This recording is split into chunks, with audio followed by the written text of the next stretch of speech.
Hello दोस्तों, मैं आपका बहुत बहुत स्वागत करता हूं आपके अपने यूट्यूब चैनल एजुकेशनल सुपरस्टार में।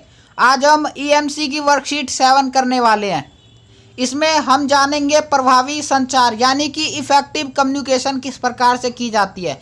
इसके ऊपर कई सारी गतिविधियां भी इस वर्कशीट में दी गई है, उसको भी हम कंप्लीट करेंगे। लेकिन उससे पहले अगर आपने ईएमसी की वर्कशीट 6 कंप्लीट नहीं की तो आप मेरे चैनल पर विजिट करके उसको कंप्लीट कर सकते हैं और मैंने लिंक डिस्क्रिप्शन में दे दिया, आप वहां से भी उसे कंप्लीट कर सकते हैं।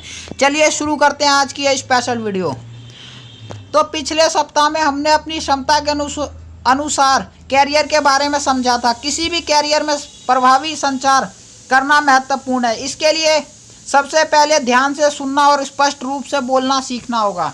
यानी कि दोस्तों, आप किसी भी कैरियर को चुनते हैं उसके लिए आपको प्रभावी रूप से बोलना आना चाहिए, यानी कि इफेक्टिव कम्युनिकेशन स्किल आपका स्ट्रॉन्ग होना चाहिए। उसके लिए कई प्रकार की गतिविधियां दी गई है, उसको हम करेंगे। तो चलिए शुरू करते हैं। तो यहाँ पे एक चित्र दिया गया है और क्वेश्चन पूछा है। नीचे दिए गए चित्र को देखिए, ये सब किस बारे में बात कर रहे हैं। तो दोस्तों, रवि कहता है मेरा जन्म रविवार के दिन हुआ, इसीलिए मेरा नाम रवि रखा गया। मिनी कहती है मेरी बड़ी बहन का नाम टीनी है, तो मेरा नाम मिनी है, यानी कि उसकी बड़ी बहन से मिलता जुलता नाम उसका रखा गया है। उसके बाद नरगिस है। नरगिस जो है वो कहता है मेरी दादी को नरगिस के फूल बहुत पसंद है, इसीलिए मेरा नाम नरगिस रखा गया है। उसके बाद सर्वजीत कहता है मेरे पिताजी के मामा जी की याद में मेरा नाम सर्वजीत रखा गया है। इसके बाद आगे बढ़ते हैं। रवि, मिनी, नरगिस और सर्वजीत एक दूसरे को अपने नाम की कहानी बता रहे हैं। अपने नाम के बारे में आप क्या सोचते हैं? अपने नाम से संबंधित कोई चित्र बनाइए या चित्र चिपकाइए। तो दोस्तों, चलिए शुरू करते हैं अब क्वेश्चन आंसर की सीरीज़ को, और इस वर्कशीट को बहुत अच्छे से कंप्लीट करने वाले हैं हम। तो चलिए शुरू करते हैं। तो दोस्तों, हम अपने क्वेश्चन आंसर की वर्कशीट पर आ चुके हैं। तो चलिए शुरू करते हैं। इसमें क्वेश्चन नंबर 1 है रवि, मिनी, नरगिस और सर्वजीत एक दूसरे को अपने नाम की कहानी बता रहे हैं। अपने नाम के बारे में आप क्या सोचते हैं? अपने नाम से संबंधित कोई चित्र बनाइए या चिपकाइए। तो दोस्तों, चलिए आंसर की तरफ बढ़ते हैं। तो चंदन मेरा नाम है और मुझे मेरा नाम बहुत पसंद है, क्योंकि चंदन के नाम का अर्थ होता है शुभ सुगंधित। चंदन नाम शुभ सुगंधित होने की वजह से समाज में इस नाम के व्यक्ति को बहुत पसंद किया जाता है। लेकिन दोस्तों, किसी भी व्यक्ति का नाम उतना मायने नहीं रखता, कर्म मायने रखता है, क्योंकि कर्म प्रधान होता है। तो चलिए आगे बढ़ते हैं। तो चंदन के वृक्ष पर रहीम जी का एक प्रख्यात श्लोक भी है, आइए मैं उसको भी बता दूं। तो श्लोक है जो रहीम उत्तम प्रकृति का करी सकत कुसंग, चंदन विष व्यापे नहीं लिपटे रहे भुजंग। अर्थात रहीम जी कहते हैं जो अच्छे स्वभाव के मनुष्य होते हैं उनको बुरी संगति भी बिगाड़ नहीं पाती है। जिस प्रकार जहरीले सांप चंदन के वृक्ष से लिपटे रहने पर भी उस पर कोई जहरीला प्रभाव नहीं डाल पाते। अब क्वेश्चन नंबर अगला है, आपके मन की कहानी क्या है? अपने परिवार के सदस्यों से पूछिए। आपने अपने नाम की कहानी जानने के लिए उनसे क्या प्रश्न पूछे, यहाँ लिखिए। तो दोस्तों, मेरे नाम की कहानी कुछ इस प्रकार चली। मेरे नाम की कहानी कुछ इस प्रकार है कि मेरे पिताजी को चंदन का वृक्ष देखना बहुत पसंद है। उन्हें चंदन के वृक्ष से बहुत लगाव है, इसीलिए उन्होंने मेरा नाम चंदन रखा। अब उसके बाद मैंने अपने नाम की कहानी जानने के लिए निम्नलिखित प्रश्न पूछे। आपने मेरा यह नाम किस कारण से चुना? क्या आपको यह नाम प्रिय था? क्या यह नाम आपको किसी की याद दिलाता है? क्या आपने कोई अन्य नाम भी सोचा था? अगर सोचे थे तो इस नाम को चुनने के पीछे क्या कारण था? इस नाम को चुनने के पीछे क्या वजह थी? इस नाम को रखने के लिए आपने क्या किसी से सलाह भी ली? तो दोस्तों, बहुत सारे क्वेश्चन हैं और इसमें आप अपने भी क्वेश्चन ऐड कर सकते हैं जो आपको ठीक लगे। चलिए आगे बढ़ते हैं। तो आगे अपने किसी साथी को फ़ोन करके उसे अपने नाम की कहानी बताइए। अब इन प्रश्नों के बारे में सोचकर लिखिए। तो आपने जिस साथी से बात की उसे ही क्यों चुना? क्या अपने बारे में उसे बताना आसान था? क्यों? मैंने अपने जिस साथी से बात की उसे मैंने निम्नलिखित कारणों से चुना। क्योंकि वह मेरा दोस्त है। हम अपने दोस्त को अपनी सभी बातें खुलकर बता सकते हैं, क्योंकि मुझे अपने दोस्त पर विश्वास है। मुझे अपने दोस्त को बताना आसान था क्योंकि वह मेरी ही उम्र का है। क्योंकि वह मेरी बातों को ध्यान से सुनता है, इसीलिए मैंने उसे चुना। क्वेश्चन नंबर 2 है, यदि यही बात किसी नए साथी को बतानी होती तो क्या उसे अपने नाम की कहानी बताना मुश्किल होता या आसान? क्यों? तो दोस्तों, इसके पक्ष में तर्क देने, अगर आपको आसान लगा तो भी ठीक है और नहीं लगा तो भी, तो इसके पक्ष में तर्क देने हैं। तो चलिए शुरू करते हैं इसका आंसर। यदि यही बात किसी नए साथी को बतानी होती तो थोड़ी मुश्किल होती, क्योंकि मैं उसे अपनी बात बताने में थोड़ा संकोच महसूस कर सकता था और शायद नई साथी होने के कारण वह मेरी बात को ध्यान से सुनता इसकी उम्मीद कम है। क्योंकि नए साथी को सब कुछ बताना हमारे लिए थोड़ा मुश्किल होता है, क्योंकि दोस्तों हम जैसे ही किसी नए व्यक्ति से मिलते हैं उससे बात करने में हम हिचकिचाते हैं। लेकिन सही बात तो ये है, अगर हम अपनी बात को प्रभावी रूप से व्यक्त कर पाएँ और एक सकारात्मक सोच के साथ उसे बता पाएँ तो हमारे लिए यह बात बताना कोई बड़ी बात नहीं है, यानी कोई मुश्किल की बात नहीं है। तो आप इसमें यह भी लिख सकते हैं, लेकिन ज़्यादातर लोगों को यह तकलीफ़ होती है। चलिए अगले क्वेश्चन की तरफ बढ़ते हैं। अपने बारे में बात करना आसान नहीं होता, पर यदि ईमानदारी से बात रखी जाए तो सुनने वाला व्यक्ति ध्यान से बात सुनता है। क्या आपको लगता है यह बात ठीक है? क्यों या क्यों नहीं? तो दोस्तों, जैसा कि मैंने आपको बताया, इस क्वेश्चन में भी ठीक ऐसा ही पूछा गया। चलिए इसके आंसर की तरफ बढ़ते हैं। तो यहाँ यह बात बिल्कुल ठीक है, क्योंकि अपनी बात को प्रभावी रूप से कहा जाए तो आपकी बात ज़रूर सुनी जाएगी।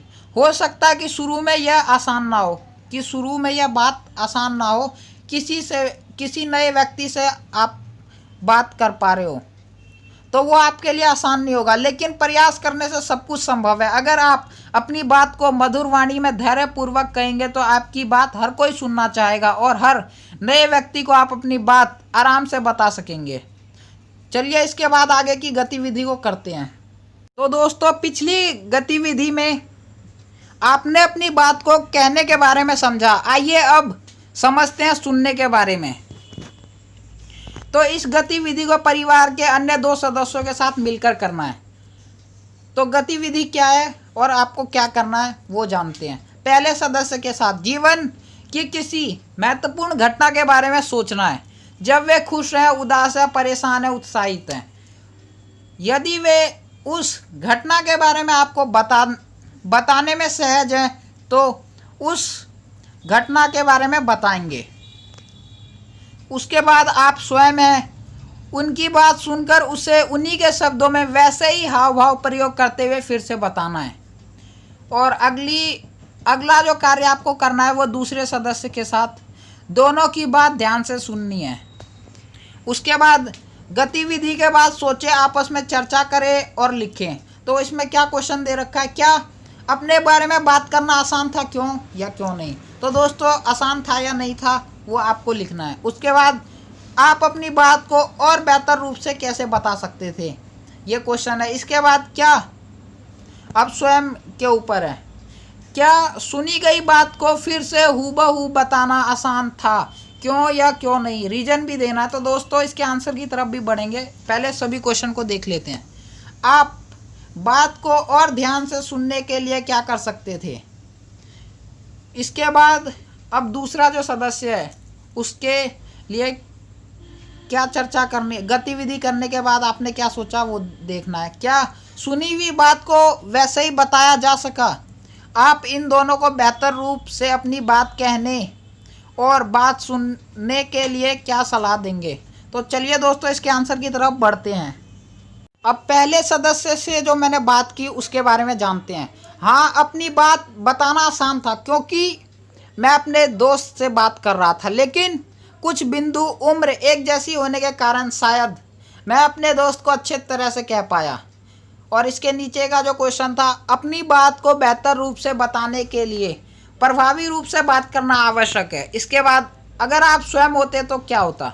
उसके बाद क्वेश्चन जो था, नई बात को फिर से हूबहू कहना थोड़ा मुश्किल है, क्योंकि दोस्तों बल्कि ज़्यादा मुश्किल है, क्योंकि दोनों का एक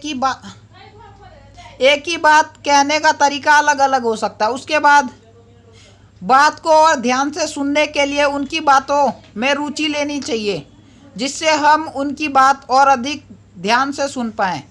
उसके बाद दूसरा सदस्य जो है, उसमें नई सुनी हुई बात को वैसा ही बताना थोड़ा मुश्किल है। इसमें क्वेश्चन था दोस्तों, क्या सुनी हुई बात को उसी प्रकार से बताना सरल है? तो वो थोड़ा मुश्किल हो जाता है, क्योंकि हर व्यक्ति के बात करने का तरीका अलग अलग होता है। इसके बाद इन दोनों को अपनी बात कहने और सुनने के लिए सबसे बड़ी सलाह देना चाहूँगा, वो है ध्यान से सुनना और प्रभावी रूप से बोलना। इसके बाद आगे के क्वेश्चन की तरफ बढ़ते हैं। तो किसी से बात करते हुए आप सुनने और कहने में किन किन बातों का ध्यान रखेंगे? तो आंसर है, किसी से बात करते हुए सुनने और कहने में निम्नलिखित बातों का ध्यान रखना आवश्यक है, जो इस प्रकार है। बातों को ध्यान पूर्वक सुनना, समझना और सुनी हुई बात को स्पष्ट रूप से समझकर उसका धैर्यपूर्वक उत्तर देना। तो दोस्तों यहाँ पे समझकर 2 बार लिखा चला गया है, इसके लिए मैं आपसे माफ़ी चाहता हूँ, आप इसको कट कर दें। उसके बाद अगला कारण है, अपनी बात को मधुर वाणी में कहना। बात को कहते समय एक प्यारी सी मुस्कान देकर बात करना, ताकि सामने वाला जो आपकी बातों को सुन रहा है वो भी खुश हो जाए। उसके बाद बात को सुनते और कहते समय आत्मविश्वास और सहानुभूति होना चाहिए। दोस्तों आप जिस भी व्यक्ति से बात कर रहे हैं और बात करते समय आपके अंदर आत्मविश्वास का होना ज़रूरी है। उसके बाद हमेशा दिमाग खोल करके बात सुननी चाहिए। अगर आप किसी की भी बातों को सुन रहे हैं तो दिमाग आपका खुला होना चाहिए कि वो क्या कह रहा है, क्योंकि अगर वो बाद में आपसे पूछता है कि मैंने अभी तक में क्या बात की और आप नहीं बता पाए, तो इससे आपके ऊपर बुरा प्रभाव भी पड़ सकता है। उसके बाद अगला पॉइंट है, बात के अंत में प्रतिक्रिया दे। यानी आप जिस व्यक्ति से बात कर रहे हैं तो उसने जो भी बात कही उसके बाद उसके बात के ऊपर प्रतिक्रिया जरूर दे। इससे आप अच्छा प्रभाव पड़ता है एक व्यक्ति के ऊपर।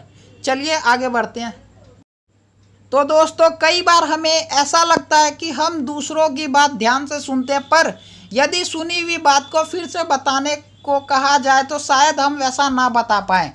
इसके कई कारण हो सकते हैं, जैसे हमारा ध्यान कहीं और होना, बोलने वाले की बात काटकर अपनी बात कहने की जल्दी करना। इसीलिए बातचीत के समय पूरा ध्यान वही होना जरूरी है। यदि कोई हमारी बात सुनते हुए ऐसा करे तो हम अपनी बात ठीक से बता भी नहीं पाते। अपनी बात किसी को बताते हुए भी हमारा पूरा ध्यान बातचीत में होना चाहिए। तो दोस्तों बहुत से लोग यही गड़बड़ करते हैं कि अगर वो किसी दूसरे से बात कर रहे होते हैं तो वो जल्दी करते हैं और अपनी बात को बताते रहते हैं और दूसरे सामने वाले की बातों को नहीं सुनते। इससे बुरा प्रभाव पड़ता है। तो दोस्तों अगर आपको अपनी कम्युनिकेशन इफेक्टिव बनानी है, यानी कि प्रभावी रूप से बात करना सीखना है, तो आपको इन बातों का ध्यान रखना होगा। और एक प्रमुख वक्ता बनने के लिए इन सभी बातों का आपके अंदर होना ज़रूरी है। यानी कि ये गलतियां आप नहीं करेंगे तो आप एक प्रभावी रूप से अच्छे वक्ता बन सकते हैं। तो दोस्तों ये वर्कशीट यहीं पर समाप्त होती है। मिलते हैं हम आपसे अगली वीडियो में, तब तक के लिए bye bye and love you all. तो दोस्तों अगर आपको ये वीडियो पसंद आई तो आप ज़्यादा से ज़्यादा शेयर करें, चैनल को सब्सक्राइब करें और वीडियो को लाइक करना ना भूलें।